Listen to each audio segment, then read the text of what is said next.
Your Excellencies, ladies and gentlemen, dear friends, please join me in welcoming Volodymyr Zelensky, the President of Ukraine.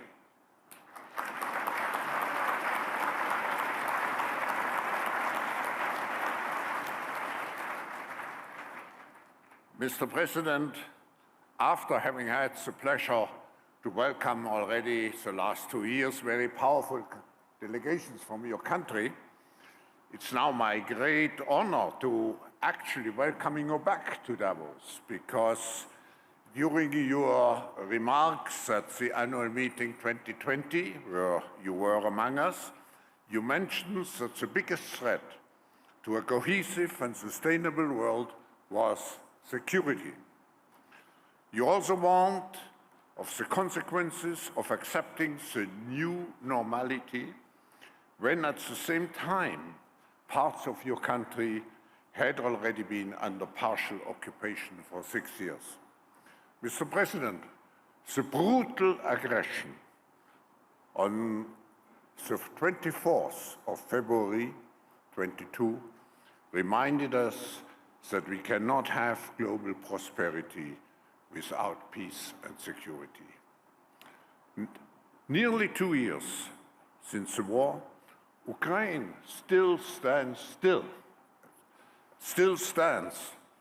Its people stand and fight on a daily basis to protect the interdependence of their homeland. Thanks to your leadership, Mr. President, as well as the determination of every Ukrainian citizen, your country has remained incredibly resilient in response to the war. We are deeply grateful to you and the Ukrainian people for defending the values which are at the core of the international system and at the heart of liberal democracy. In 2022, Ukraine was granted EU candidate status, and just last month, formal accession negotiations began. There is no question that Ukraine remains firmly on the path of European integration as a result of you and your government's policies. We are eager to hear from you on what lies ahead for Ukraine in this critical time for your country, not only for your country, for Europe and for the world. Mr. President, the floor is yours.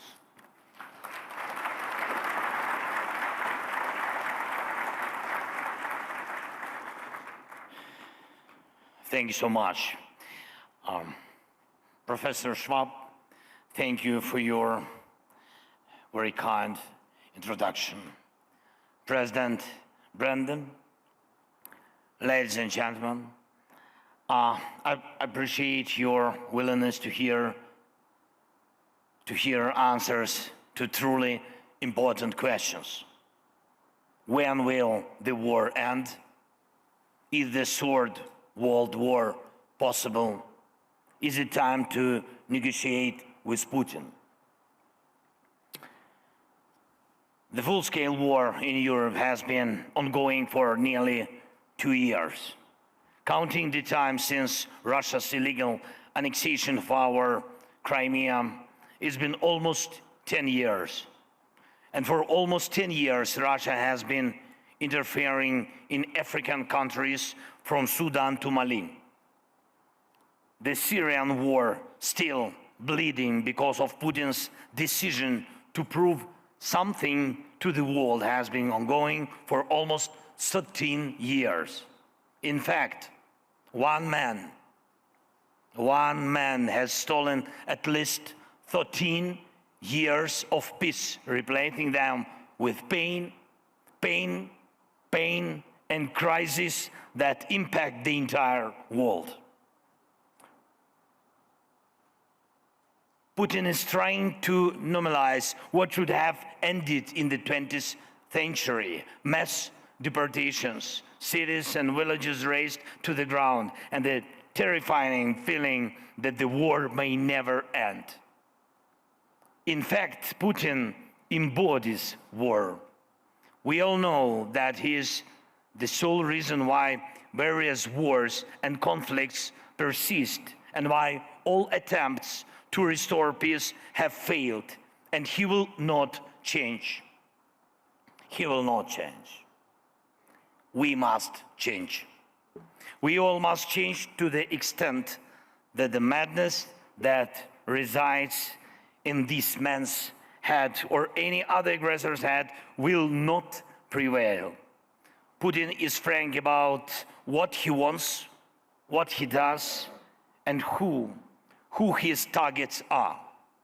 His answer to the duration of the war is always war, without an end, and he wants in this way. His answer to the limits of chaos in the world is the boundless support of terrorist forces.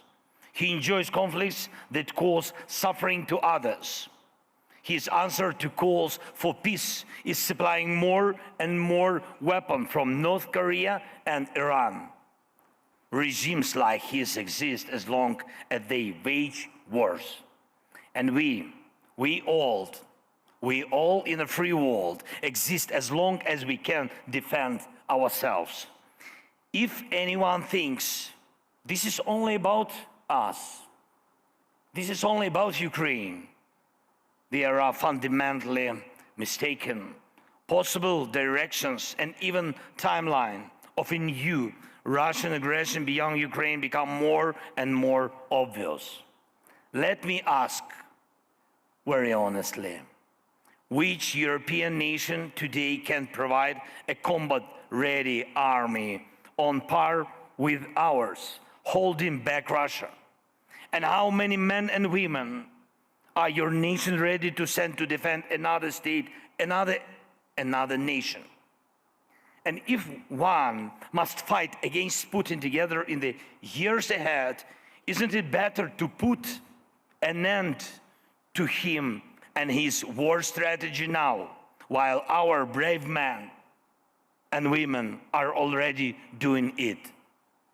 They are the world's chance. They are. In any dire confrontation, there's always a point where a catastrophe can be stopped. Ukraine is that opportunity, and we all in the free world must be unwavering in our pursuit of our desires, actions, and goals. Just as Putin is frank about his doom-laden ambitions, we all Ukrainians began our defense at a time when almost no one in the world believed in Ukraine. But we turned tables so that now the world has stopped believing in Russia.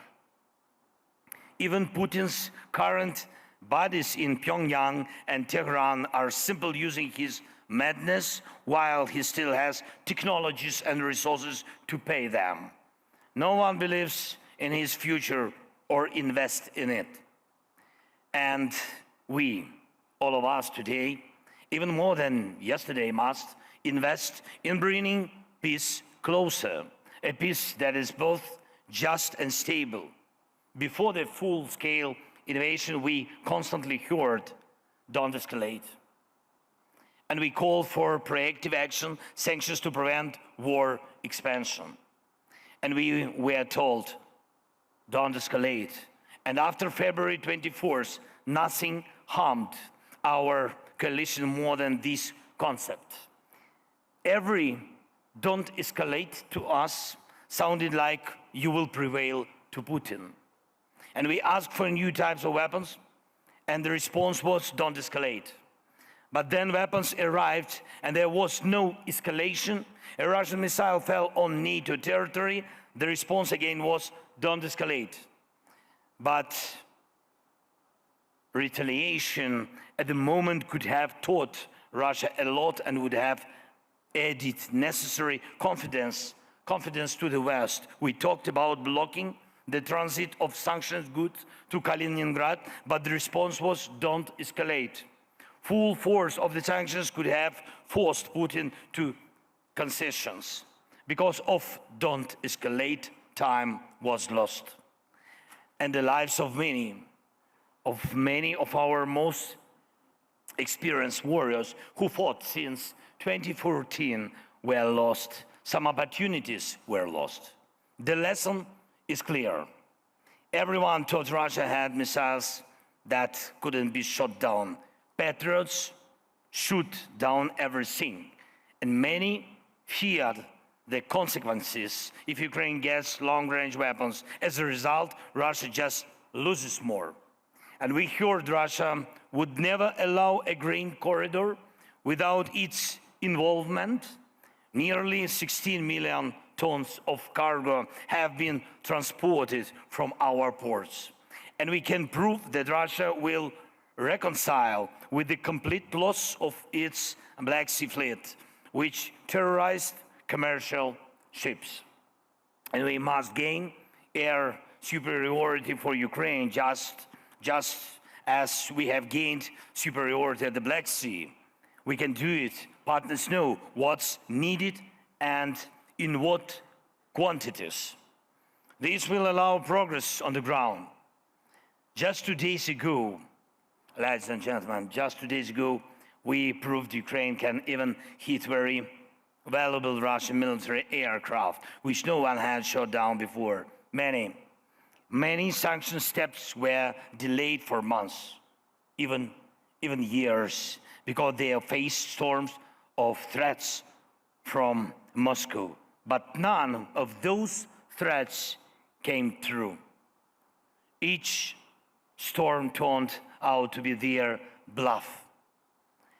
And how can one be satisfied with the sanctions against Russia or export controls if they don't even block its missile production? In every Russian missile, there are critical components from Western countries, dozens of components in every missile. And it's true, it's fact. And of course, I'm grateful for each package of sanctions. Thanks, partners, thank you. But bringing peace closer will be a reward for all those who care to ensure that sanctions work 100%. And by the way, it's a clear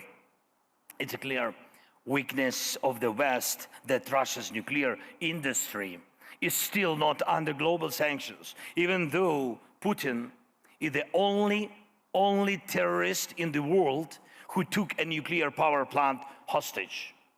It must be a strong decision this year when frozen Russian assets, soaring and oligarchic, will be directed towards defense against the Russian war and for reconstruction of Ukraine. Putin loves money above all. The more billions he and his oligarchs, friends and accomplices lose, the more likely he will regret starting this war. Putin must regret. We need him to lose.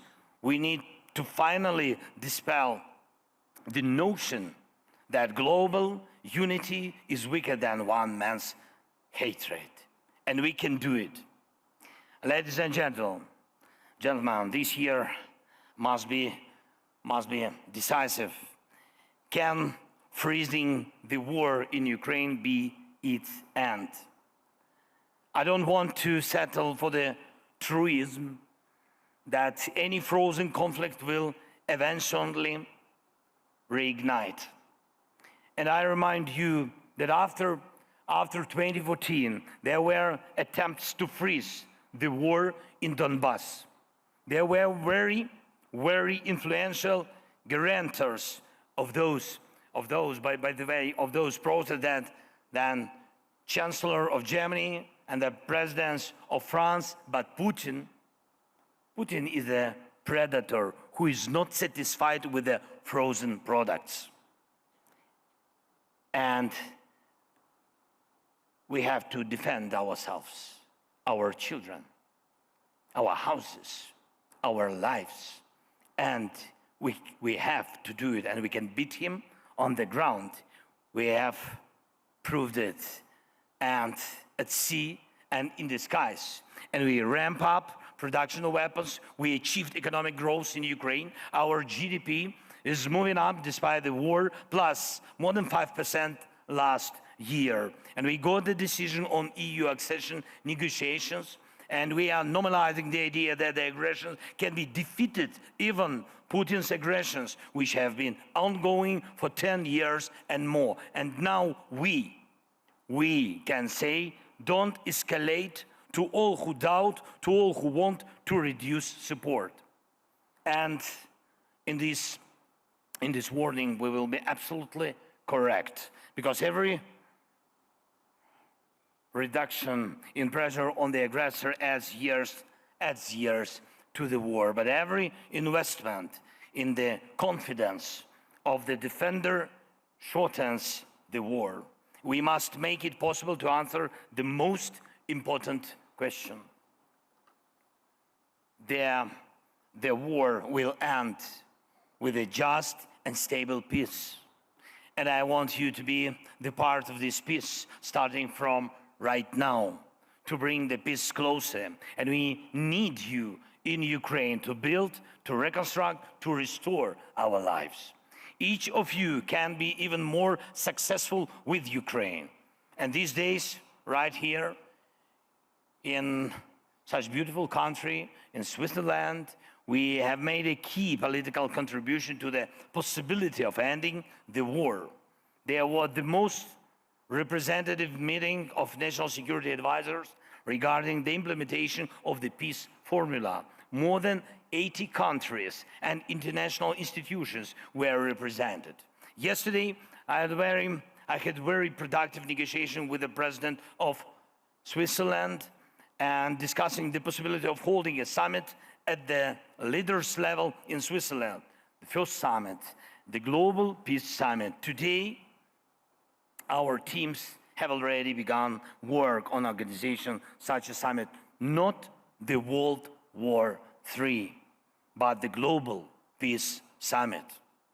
And I invite every leader and country that respects peace and international law to join us. Together, we can answer any crucial questions, and it will be the best answers. Peace must be the answer. Thank you for your invitation, and thank you for attention. Slava Ukraini. Thank you.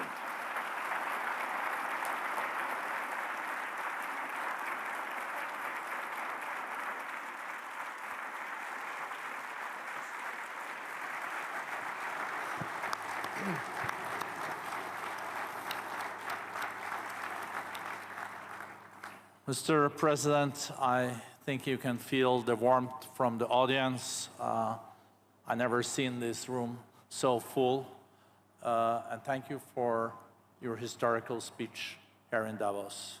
I think we all know when we are witnessing history, and with President Zelensky, he's one of the historical figures of our time. To stand against Russia as one of the largest military powers in the world, like you and your people have done, is, of course, truly historic. But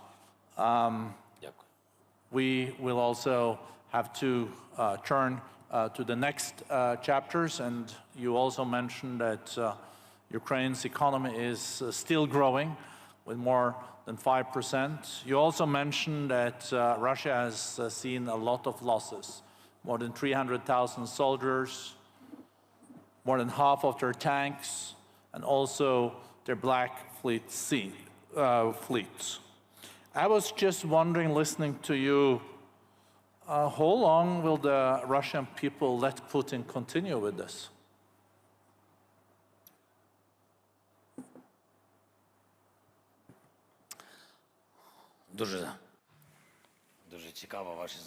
Your question is quite interesting. Let's see if everyone gets on. Yeah, please. And here you have some water. Try. No, I have water. Okay. I will wait. I have enough time till morning. No, I have not. Sorry. You have? You have a war to win, no? Okay. I have a lot of work. Thank you so much. No, it's a great. So, Can I speak Ukrainian? yeah, of course, everyone has their... Everybody understands Ukrainian. Okay, that's great. With the interpretation, yes. I see. Yeah. What we will speak about serious topics, but sometimes we need pauses for jokes. Gallows humor. No. You know what is funny? Now I'm speaking English and have Ukrainian translation here. So it's thanks technologies. But it has to be opposite. How did it sound? I have to speak Ukrainian. How did it sound in Ukrainian? Great. Yeah. My voice is better here. So I don't like to hear my voice. Добре, дякую. All right, thank you. Я хотів відповісти. Why I wanted to answer in Ukrainian. Я вам поясню. I will explain to you. Ви навіть ви не розумієте, яка різниця між вами. You do not understand what difference is between us, you and this man, Putin, because as you have mentioned, and in your question was it all, the difference between autocracy from democracy is that you mentioned for how long the people of Russia will allow Putin, and then afterwards it is not important whether it's war, the elections to be the head of the state. The question is that we equally understand this, you and us, for how long will people allow, and that is the principle of democracy, and that is the difference. The people do not allow anything to the President Putin. The question is what President Putin allows to his people, and therefore we need to state the question differently. For how long are the people ready to be deaf, to not hear anything, to not see anything, to pretend like everything is all right and is moving all right? So that is not the question to me. That is the question to the people of Russian Federation, whether they are capable of changing themselves or not. And that is the situation. And Putin, that is what I was saying. I don't believe that that man is capable of changing, because only humans can do that. Very interesting. I'll try another question then. We know that... Try. Yeah, try. I'm realistic. We know that the EU and the US has now been holding back for a week or two the latest support to Ukraine. I know that you're meeting European leaders. You met with President von der Leyen. I think you also meet with the key American leaders here. Are you concerned that this is taking a lot of time, or is this just a question of weeks before it is resolved?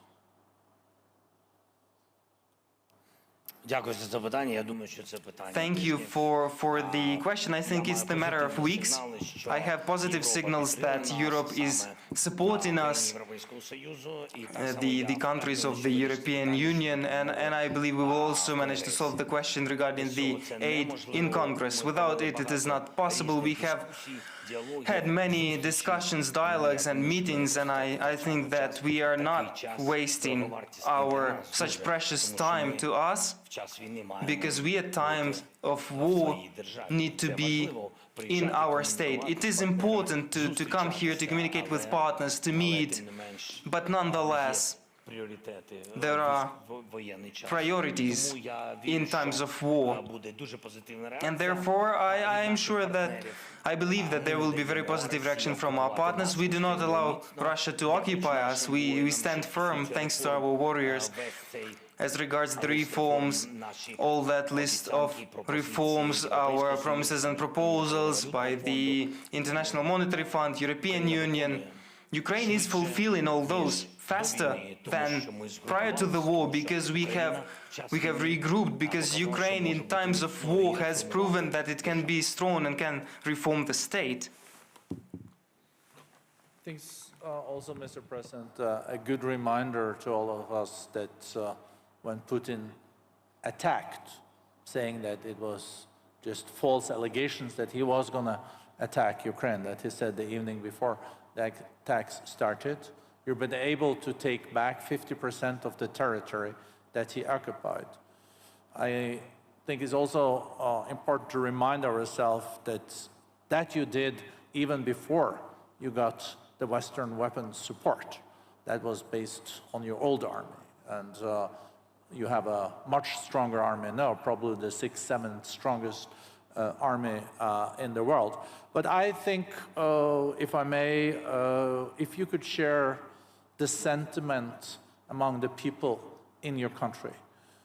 How do Ukrainians now feel after 2 years of this war? Are they as committed or even more committed after all the atrocities, the latest shelling and also killing of civilians? Because you also have to manage your own population.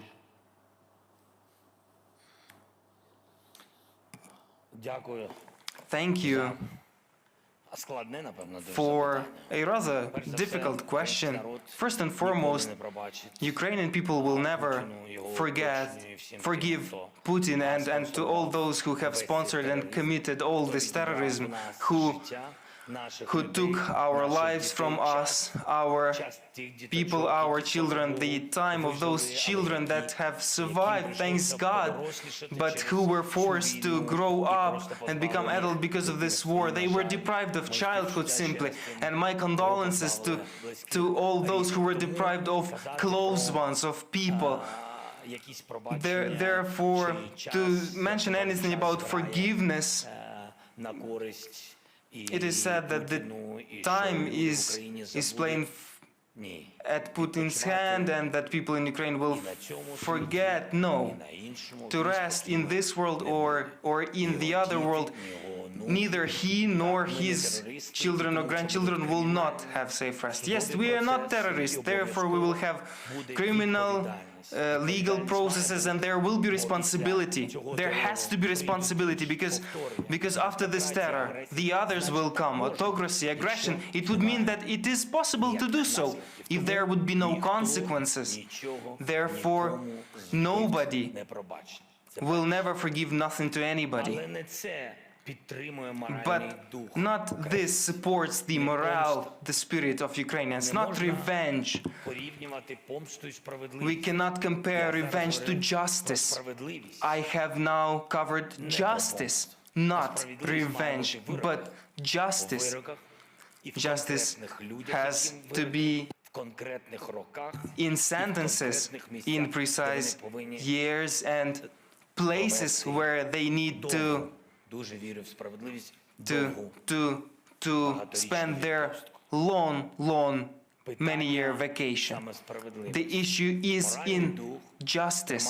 The morale is supported by the desire of Ukrainians to be free and for freedom, for the human rights, for your own choice, how you want to live, whom you want to elect, whom you want to love, where you want to rest.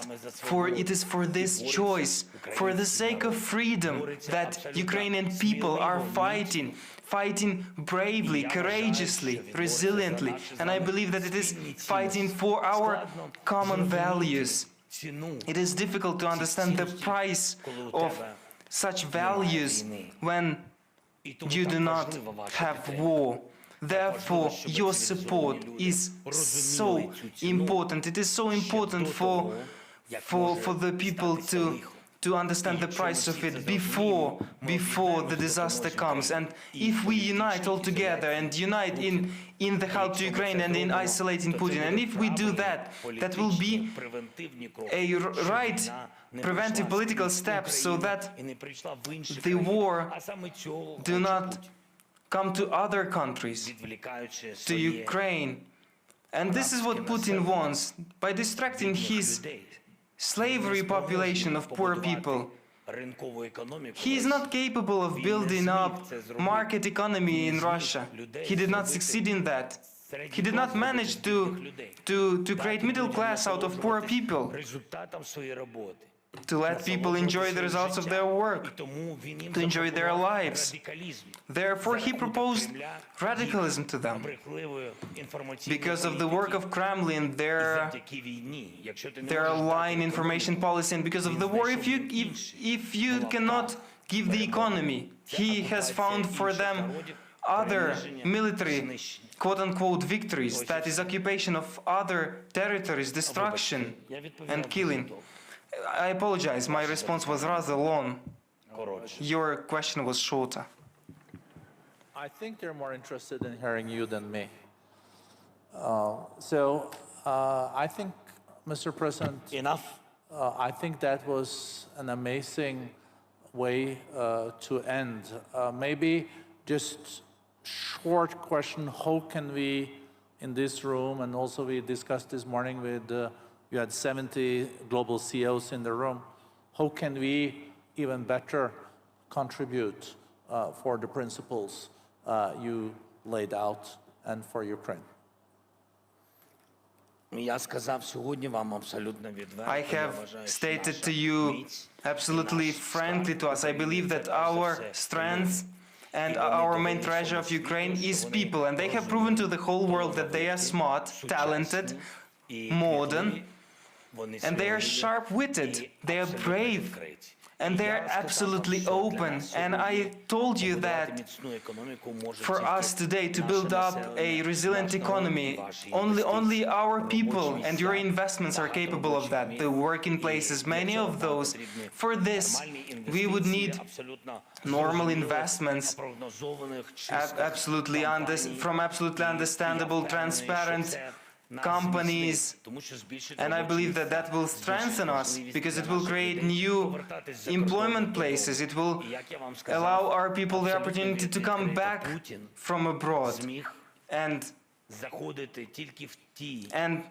I have already stated that Putin has managed only to enter the villages where he has killed all people, or where there were no people because they have fled because of the war. But if there were many people who were ready to defend their land, and they did indeed manage to do that, so please strengthen our economy, and we will strengthen your security.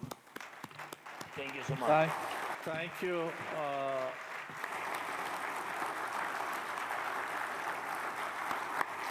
Thank you very much. Thank you, Mr. President. It's been an, you see? Thank you very much. Thank you so much. Thank you very much. Okay, thank you. Thank you so much.